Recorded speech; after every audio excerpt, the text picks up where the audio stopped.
ወፋ የሚባለው ቃቢ የተወሰደችኝ 5 ዓመት አበደ። ቀጥ ያለ ዛፍ ላይ ነው፣ ባህር ዛፍ ላይ፣ ረጅም ዛፍ ላይ አውጥቶ ላይ ይለቀኛል። ተቦካ ጭቃ ውስጥ ያስገባኛል። እንደዚህ ወደ ባሰኝና ሰሰቀው እያለቀሰ ባካንተ እግዚአብሔር የሚሉህ ግደለኛ። መንፈሱ በሴትዮዋ ላይ ሲመጣ እኛ በጣም ተወዳጆች ነን። እዛ እንዲህ ከጀንበር መግቢያ እንዳሞራ ይበራል፣ እንደ እሳት ይነዳል። ናሳት ነው ያለው ይነዳ፣ ክንፍ አለው፣ እንዳሞራ ይበራል።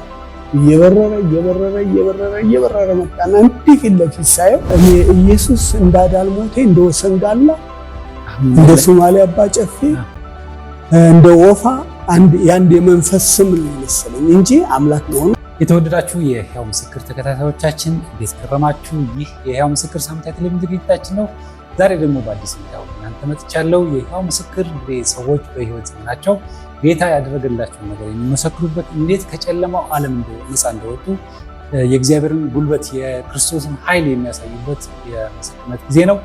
እዚህ ምስክርነት ላይ ቀርበው በርካታ ሰዎች በምስክርነት ምክንያት ብዙ ሰዎች ነፃ እየወጡ ነው። በዚህ በጣም ደስ ይለናል። ብዙ ሰዎች ምክንያቱም ሰይጣን አስሮ ከያዛቸው በኋላ ሰዎች ከዛ ስርዓት ማምለጥ እንደማይችሉ ነው ሰይጣን የሚነግራቸው። ነገር ግን ያመለጡ ሰዎች መጥተው በመሰክሩበት ጊዜ ብዙዎችን ጌታ ደግሞ ነፃ እያወጣ ነው ያለው። ስለዚህ ስለምትከታተሉን በጣም እናመሰግናለን።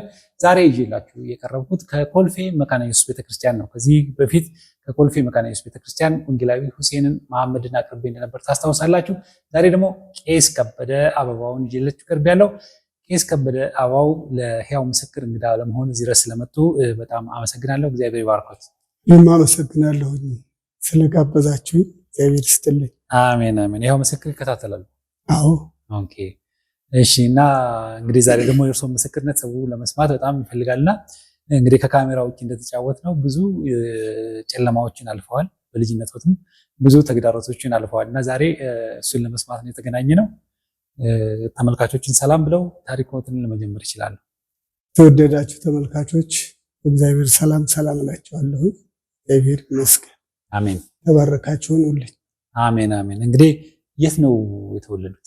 የተወለድኩት ወሎ ክፍለ ሀገር ወረሂመኑ አውራጃ መቅደላ ወረዳ ጉርች የምትባል አካባቢ ነው የተወለድኩት። አፄ ቴዎድሮስ የሞቱበት ቦታ ነው። እዛ ወረዳ ጉርች የምትባል ቀበሌ ነው የተወለድኩት።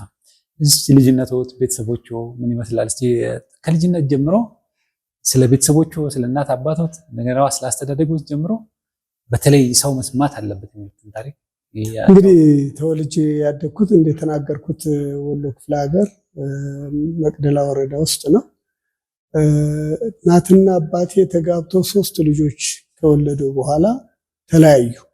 እኔ ሁለተኛ ልጅ ነኝ እና ገና በልጅነታችን ነው የተለያዩት። የተለያዩበት ምክንያት ምን እንደሆነ ባላቅም ያው ተለያዩ። ስለዚህ ትንሽ ትዝ ይለኛል እና ጥሩ ስሜት አይሰማኝም። እኔ በጣም ታላቅ ወንድሜ ተስማምቶ ይኖራል ከሰው ሁሉ፣ ታናሽ ወንድሜም በትንሽ ስለሆነ ብዙ እንትን አይደል። እኔ ግን በጣም ይከፋኝ ነበር እና ከማን ጋር ቀሩ? ከአባት ወይ ከእናት? ከአባቴ ጋር ነው እንትን ያልኩት። ግን ያው አባቴ ሌላ ሚስት አግብቶ ሌላ ልጆች ወልዷል። ስለዚህ የሚደረገው ነገር ሁሉ ለኔ እንደ ጥቃት ቆጥረዋለሁ። ያው የገበሬ ልጅ ነኝና ጥጆች አባር ከተባልኩ ጥጆች ላባር ስታዘዝ ደስተኛ አልሆነም። እያለቀስኩ ነው የሚሄደው። በህይወቴ አንድ ቀን ጎሽ ተብዬ አላውቅም እና መቼም አባቴ መቼም ማትረባ ይለኛል። ያው ወላጆቼ በሙሉ ዘሮቼ ሙስሊሞች ናቸው። ቆይ እርስዎ አሁን በዛ ሰዓት እንደው የእንጀራ እናት ነው ብሎ አስበው ነው ወይስ ከሌሎች ልጆች የተለየ ከባድ ስራ የተሰጠዎት ነው የከፋው? ምንም ከባድ ስራ አልሰራም፣ ግን እናቴ ባለመኖሯ የሚደረገው ነገር ሁሉ ያበሳጨኝ። ለምን እንደዛ እንደሆነ አላውቅም። ይህን ያህል የጎላ በደል ደርሶብኝ አይደለም።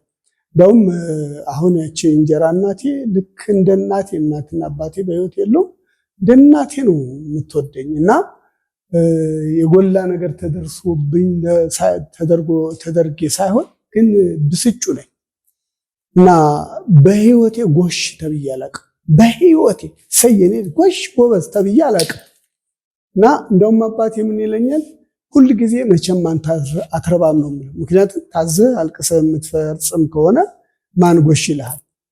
ሲሄድ እያለቀስኩ እሄዳለሁኝ። ጥጃ ላባረር ሲሄድ ስመለስ እየፎከርኩ እየሸለልኩ እመጣለሁ። ማንም ጎሽ ብሎኝ አያውቅም። እና ከብት እየጠበቅን እያለ ጓደኞችን አይሮፕላን መኪና አይቻላቅም፣ መኪና የለም ሀገራችን ታይቶ አያውቅም። እና አይሮፕላን ግን በሰማይ ላይ ስለሚሄድ አንድ ቀን በዚህ እሄዳለሁ እላቸዋለሁ። እና እንደውም አንድ የኔ ጓደኛ አንድ ቀን ነው የተወለዳችሁት ይባላል። ግን በምን አወቁ? አሁን ሰው መኪና አይተው አያውቁም። አይሮፕላኑ ሰው እንዳለ በምን አወቁ? እኔ እንጃ። እንግዲህ አይሮፕላኑን ያው አይሮፕላን ይባላል።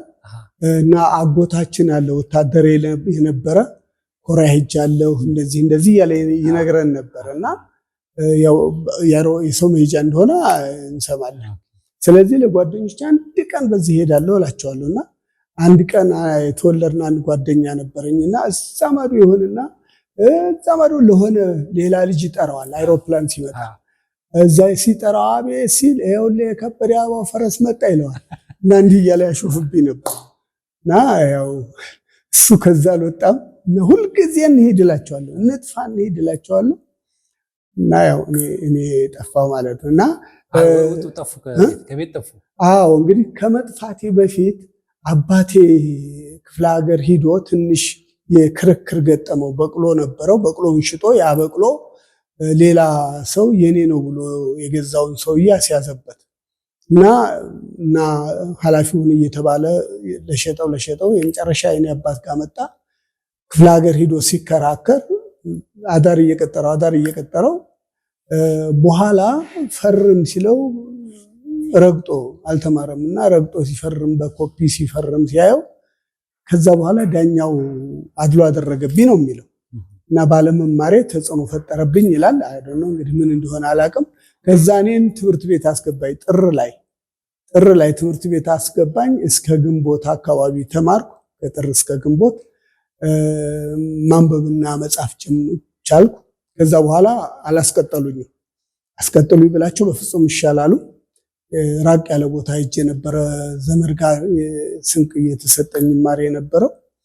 ከዛ ያው ጠፍቼ አዲስ አበባ መጣሁ ማለት ነው። ቆይ አሁን የእርስዎ እናት እና አባት ሲለያዩ በምርጫ ነው ከአባቶት ጋር የሆኑት ወይስ? ኖ ማን ምርጫ ሰጠን? ያው አባታችን ጋር ነው። ሁላችሁም?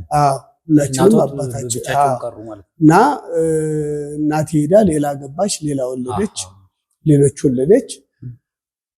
እና እኔ እናቴ ጋር የተወሰነ ለመማርም ሞከርኩኝ፣ አልተቻለም። ከዛም ከአባቶት ጠፍቶ በኋላ ከአባቴ ወጥቼ እዛ ልማር ሞከርኩኝ እና አልሆነልኝም። ጠፍቼ አዲስ አበባ መጣሁ። ከአባቴ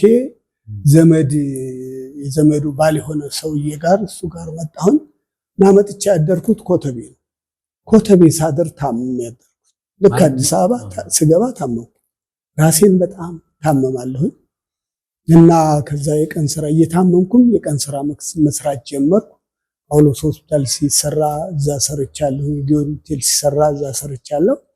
መጨረሻች የአባቴ ዘመድ ጠንቋይ ቤት ወሰደች። ወደ ቃሌ የሚባል ተራራ አካባቢ ወደ አስኮ መስመር ቃሌ ይባላል። እዛ ተራራ ላይ ወፋ የሚባል ቃቢ ቤት ወሰደች። እዙ እያደረ እናትና አባቱን ይለማመን አለ። ያው መንፈስም ሞላብኝ እና አበድኩ። 5 ዓመት አበድኩ። 5 ዓመት አብጄ ዛፍ ላይ ነው ለሊት ልክ ሰው ሲተኛ ይገባብኝና ይዞ ወጥቶ ረጅም ዛፍ ላይ ይሰቅለኝና ይታወቁታል። ይገባብኝና ይዞኝ በር ቀስ አድርጎ ከፍቶ ይዞኝ ወጥቶ እዛ ዛፍ ላይ ይሰቅልና ይለቀኛል። እኔ መውረድ አልችልም። ከዛ ዛፍ ላይ ሌሊቱን በሙሉ በለበስኳት ጥብቆ ከገጠር ለብሼ የመጣኋት ጥብቆ ነች። በሷ ስሰቃይ ያድራለሁ። ከወጡ በኋላ ያስታውሳሉ ራሱ? አዎ በቃ ይዞኝ ያው መንፈሱ ውስጥ ነው ታውቀዋለህ። ያወቀው እንደ ድመት ይዞ ይወጣል። እንዴት ይዞኝ እንደሚወጣ ያንን አላውቅም። ይዞኝ ይወጣል። እሱ ቀጥ ያለ ዛፍ ላይ ነው፣ ባህር ዛፍ፣ ረጅም ዛፍ ላይ አውጥቶ ላይ ይለቀኛል። የሆነ ቅርንጫፍ ላይ ቁጭ ብዬ ያ የቃሌ ብርድ መከራ ሲያሳየኝ አድራለሁ። እዛ ልክ ሊነጋ ሲል 11 ሰዓት አካባቢ ሰው ሊነሳ ሲል ያውቃል። ሊገባና ያወርደኝና እንደተኝቼ እንዳደርኩ ያደርገኛል። እዛ ዛፍ ላይ ከወጣ በኋላ ጥሎት ይሄዳል። ይለቀኛል። ከዛ ጠዋት ነው የሚመጣው። ጠዋት ይመጣና ያው እዛ ይሆናል የት ይሄዳል።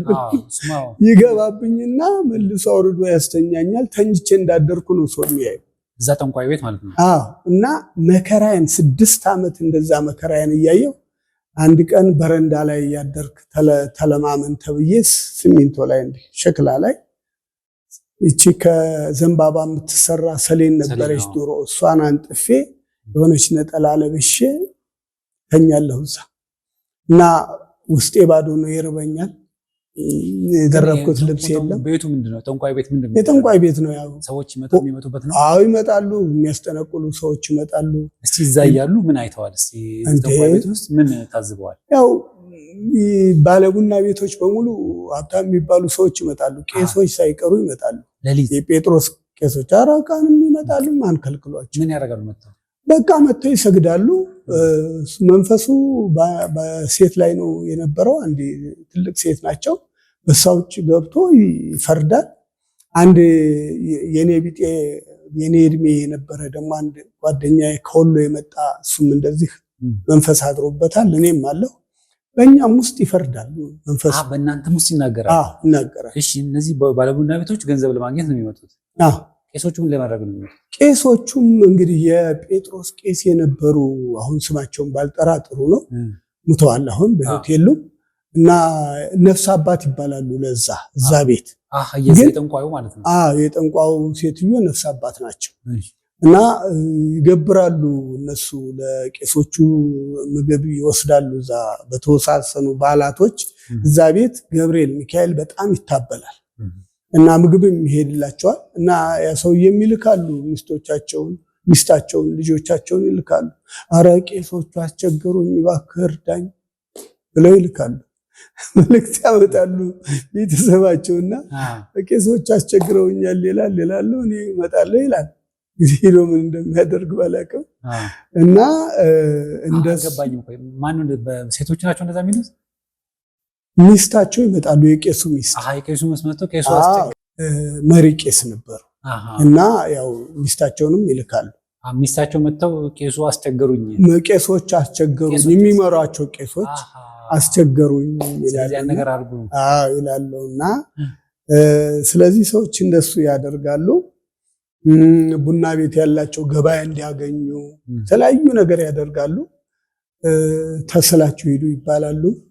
ስለትን ያገባሉ። ኮርማ የሚሳሉ አሉ እና በርካታ ነገር ያው ገንዘብ ያመጣሉ። እንደሱ ነው እንግዲህ። እኛም አጋንንት ይወጣላችኋል ይባላል። አጋንንት እናስወጣለን እንላለን። ያው ትልቁ አጋንንት ትንሹን አጋንንት ማለት ነው። አጋንንት ጂኒ ተብሎ ጂኒ ይወጣል ይባላል። ጮሆ ይወጣል። ጮሆ ይወጣል። እንግዲህ ያው ጂኒ ወጣ ይባልና ውቃቢ ተሰጠው ይባላል እና እንደሱ ይደረጋል። ስለዚህ አምስት ደርሶ የሚርቦት እዛ ቤት አሁን ግብር ይመጣል። እንኳን ቤት ነው። ምልህ ማን አስቦ ይሰጣል? አስቦ የሚሰጥ የለም። እርሶ እንደ አገልጋይ ነው እዛ ቤት? አገለግላለሁ። እዛው ቤት ውስጥ ነኝ። በቃ ሁሉ ነገሬ እንግዲህ ያው በርካታ ነገር የሚሰራ ስራ እሰራለሁ። እንጨትም እፈልጣለሁ እና በርካታ ነገር እዛ እሰራለሁኝ። እና ምንድነው የሚገርምህ ነገር ጠጉሬን ከታጠብኩኝ የተቦካ ጭቃ ለምሳሌ ቤት ይሰራልና እኛው ነን ቤቱን የምንሰራው። ጭቃ እያቦካን እየለጠፍን እንሰራለን እና የተቦካ ጭቃ ውስጥ ያስገባኛል። እንደዚህ ጠጉሬን እንኳን ሊታጠብ አይፈልግም። አንዳንድ ጊዜ ደስ ሲለው ሹል ድንጋይ ላይ እንዲወስዶ ከሰክሰኛል። በዚህ ጭንቅላት ከሰክሰኝና አይጎዱም ታዲያ ያው ይፈነከታሉ፣ ይደማል እና ደሜ እንደንትን ሲረጭ እሱ ካት ብሎ ይስቃል። የት ሆኖ ነው የሚስቀው? እኔ ውስጡ ነው። እኔ ውስጥ ገብቶ እኮ ነው የሚወስደው የሚያጋጭኝ። እንደሱ እያደረገ አንድ ቀን እዛ በረንዳ ላይ ተኛሁ እያለሁ በጣም ተሰማኝ እና እኔ እንግዲህ በህይወቴ ክርስቶስ የሚል ኢየሱስ የሚል ስም ሰምቼ አላውቅም። እኔ ሀገር ያሉ ሰዎች ገብርኤል ሚካኤል ምናምን ነው የሚባለው፣ ጊዮርጊስ ይባላል፣ ሌላ ነገር ማርያም ጂኒውም ይመጣና ገብርኤልን ይዤ ሚካኤልን ይዤ የማርያምን ጡት ጠብቼ እግዚአብሔር እግር ስር ወድቄ ለምንላቸዋለሁ ይላል እንጂ ኢየሱስ ወይም ክርስቶስ የሚል ስም በፍጹም አያነሳም። እና እዛ ርቦኛል በርዶኛልና በጣም ሆድ ባሰኝና ስቅብ እያለቀስኩ እባክህ አንተ እግዚአብሔር የሚሉህ ግደለኝ አልኩት። እባክህ ግደለኝ፣ እዚህ መሰቃየት ለስጋዬ ብዬ አይደለም፣ ውሰድና ብትፈልግ ጀነት ጨምረኝ ብትፈልግ ሲኦል ጨምረኝ እና እባክህ ግደለኝ ብዬ ስቅስቅ ብዬ አለቀስኩ። እና እግዚአብሔር ደግ ነው። ትንሽ ቆይቼ ሙቀት ተሰማኝና እንቅልፍ ወሰደኝ። ድብን ያለ እንቅልፍ ወስዶኝ ተኝቼ ህልም አለው። እንዲህ ከጀንበር መግቢያ እንዳሞራ ይበራል፣ እንደ እሳት ይነዳል። እና እሳት ነው አየዋለሁ፣ ይነዳ፣ ክንፍ አለው፣ እንዳሞራ ይበራል። እየበረረ መጣና እንዲህ ፊት ለፊት ሳየው ተመልሶ ወደ እኔ መጣና እኔ ገብርኤል ነኝ አለኝ። እኔ ገብርኤል ነኝ፣ በኢየሱስ ስም ትድናለህ፣ ተልኬ ነው የመጣሁት፣ ሄድና ንገረው ብሎኝ ነው። በኢየሱስ ስም ሌላ መዳኛ ምንም መንገድ የለም፣ በኢየሱስ ስም ትድናለህ አለኝ። ገብርኤል መልአኩ ገብርኤል እኔ መልአኩ ገብርኤል ነኝ ብሎኝ ነው። ምክንያቱም እዛ ቤት ይጠራል ገብርኤል። ገብርኤልን እሺ ሚካኤልን ይዤ ነው የሚባል ታውቃለህ። በሚካኤልና በገብርኤል ቀን ባልና ሚስት እዛ የሚያድሩ ወይም በዛ ስር የሚተዳደሩ እሱን አምላካቸው ያደረጉ ሰዎች ግንኙነት እንኳን አያደርጉም። የኔ በዓል ነው የኔ ቀን ነው ተብሎ ነው የሚታሰበው የገብርኤልና የሚካኤል ቀን እና ስለዚህ ይነሳል 10 ጊዜ ገብርኤል እና በሚገባኝ ቋንቋ መጣ። እኔ ገብርኤል ነኝ፣ ተልኬ ነው የመጣሁት፣ በኢየሱስ ስም ትድናለህ፣ ሌላ መዳኛ የለም ማለት ብሎኝ ሄደ። ከዛ ያንን መንፈስ ውስጤን አቀው ጌታዬ እያልኩ ሰግድለት የነበረ ዋናውን ማለት ነው። ይሄ ተንኳዩ መንፈስ ናኩ በቃ አንተ የምታይ ከሆነ ማለት ጀመር እና ሲመጣ የሚገርመው ነገር እኔና ያንን ልጅ ሳይጠራን ልጆቼ ሳይለን አይሄድም። መንፈሱ በሴትዮዋ ላይ ሲመጣ እኛ በጣም ተወዳጆች ነን እዛ ቤት እና ከዛ በኋላ ወጥቼ እዛው ያለሁኝ የሆነ ቀን ስራ ጀምሬ የነበረ ሰፈራችን የነበረ አንድ አቶ ሽመልስ የሚባል እሱ የቀዳማዊ ኃይለ ሥላሴ ሽልማት ድርጅት አፍንጮ በር እዛ መስሪያ ቤት ነበር የሚሰራውና እዛ ቀን ስራ አስገባኝ እና ወጥቼ አንዱ ሌላ አብሮ እዛ መጥቶ ያመልክ የነበረ ይሰግድ የነበረ ሰውዬ ቤት እሱ ጋር ደባል ገባሁና እዛ ቀን ሰራለሁኝ። እዛ ደባል ገባሁ። ስንት ዓመተ ምህረት እንደሆነ ያስታውሳል? ምናልባት 66 ለውጡ አካባቢ 66 67 ወደ መጨረሻው ወደ የካቲት አካባቢ ድረስ ነው እና እዛ ቀን ስራ ሰራለሁኝ። ያን ኢየሱስ የሚለውን የት ላገኘው እና እኔ ኢየሱስ እንዳዳል ሞቴ እንደ ወሰንጋላ እንደ ሶማሊያ አባጨፌ እንደ ወፋ አንድ የመንፈስ ስም ነው ይመስለኝ እንጂ አምላክ መሆኑን በፍጹም አላውቅም። ከዛ ያን ኢየሱስን የት ላገኘው? ሌሊት ሳለቅስ አድራለሁ። ትራሴ እስከሚርስ ድረስ አለቅሳለሁ። በቃ ሰውም አልጠየቁም። ማንን አግኝቼ ምንም የሚናገር የለም ስለ ኢየሱስ ምንም። እዛም የሚመጡ ስለ ኢየሱስ የሚያወራ አሁን በየመንገዱ ስለ ኢየሱስ የሚመሰክር የለም። ቀዳማዊ ኃይለ ሥላሴ ዘመን ነው አየው እና ከዛ አለቅሳለሁ።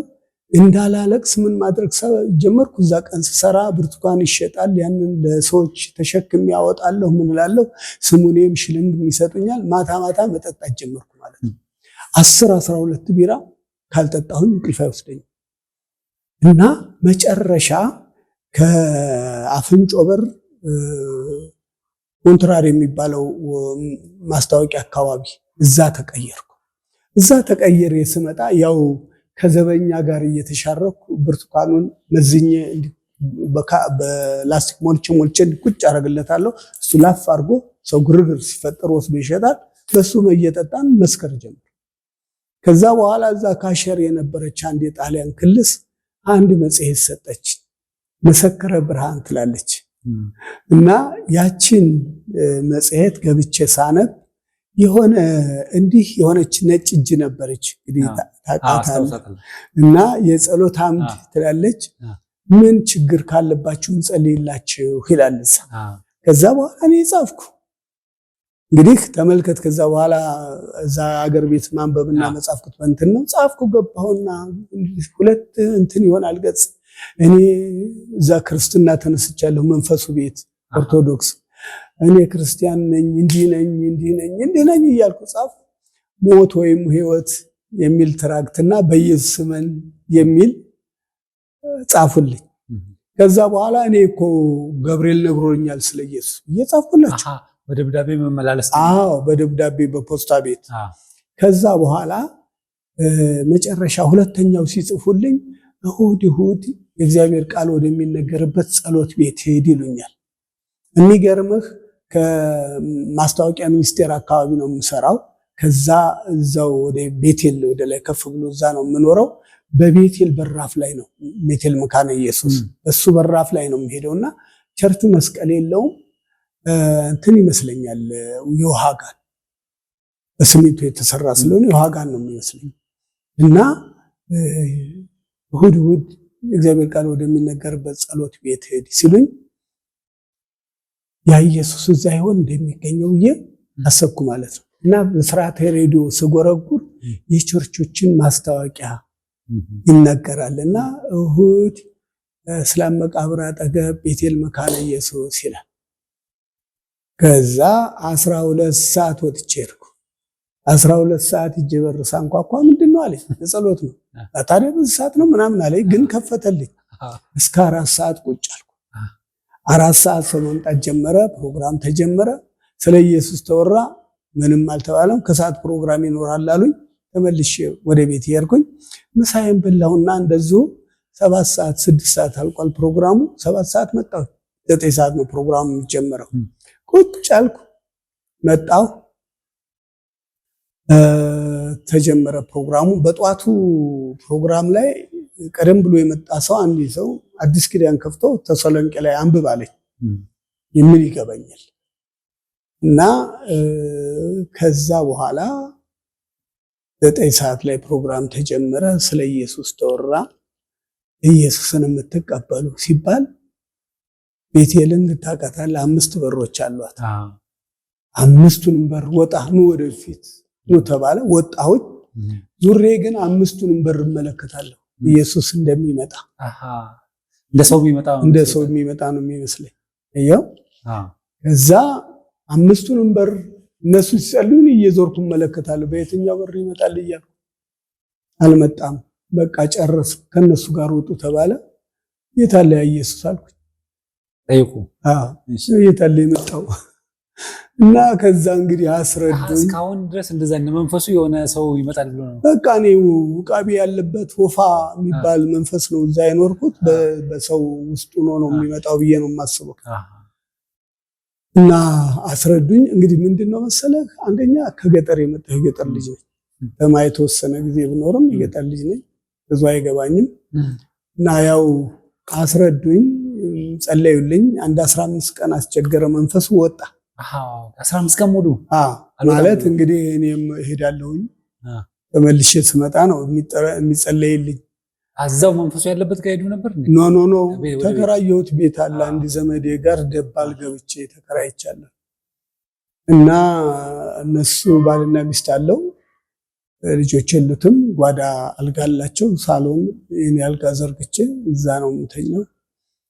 ከዛ በኋላ እንግዲህ ያ መንፈስ ወጣልኝ። ወዳው ኳየር ግባ ተባልኩና ኳየር ተመዘገብኩ። ግን መንፈሱ ይወጣልዎት ግን ምን ተሰማው? ያው እረፍት ነው ምልህ፣ ስቃይ ነው ያሰቃየኛል። እንቅልፍ አልተኛም፣ መከራ ያሳየኛል። እና እረፍት። ለዚህ ልጅነቱ በደንብ ታውቁታል? አዎ እንደ በደንብ እንጂ እረፍት ነው። ያው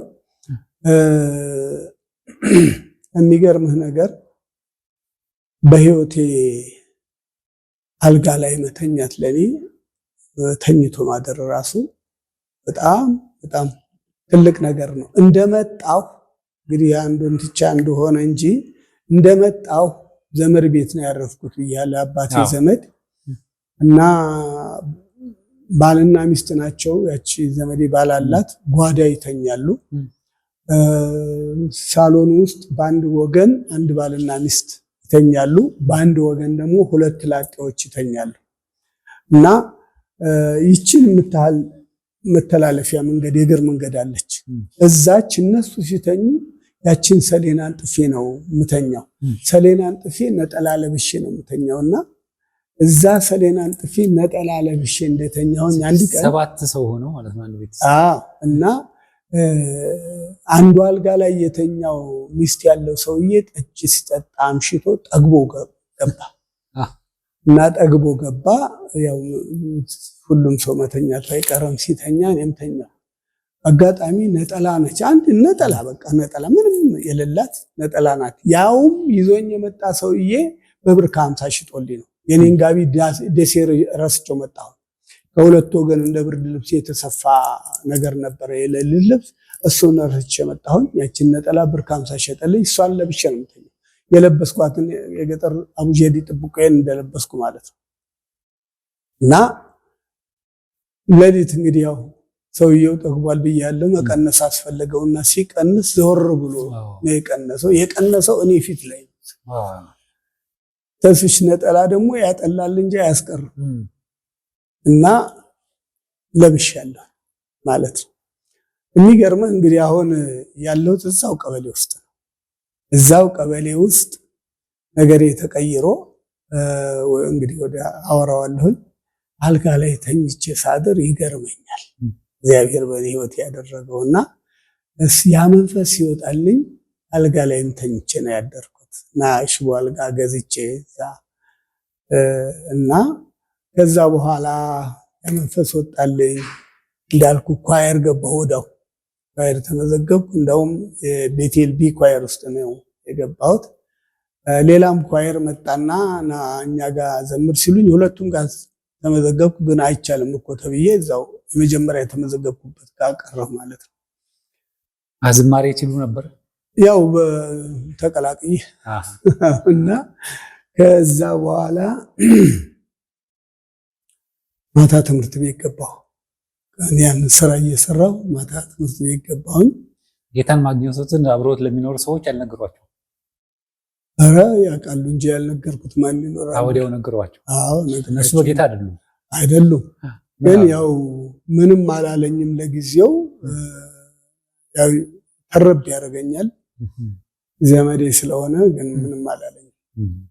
እንደውም ብዙ አንድ ባለውለታዬም ነው ብዙ ውለታ ውሎልኛል።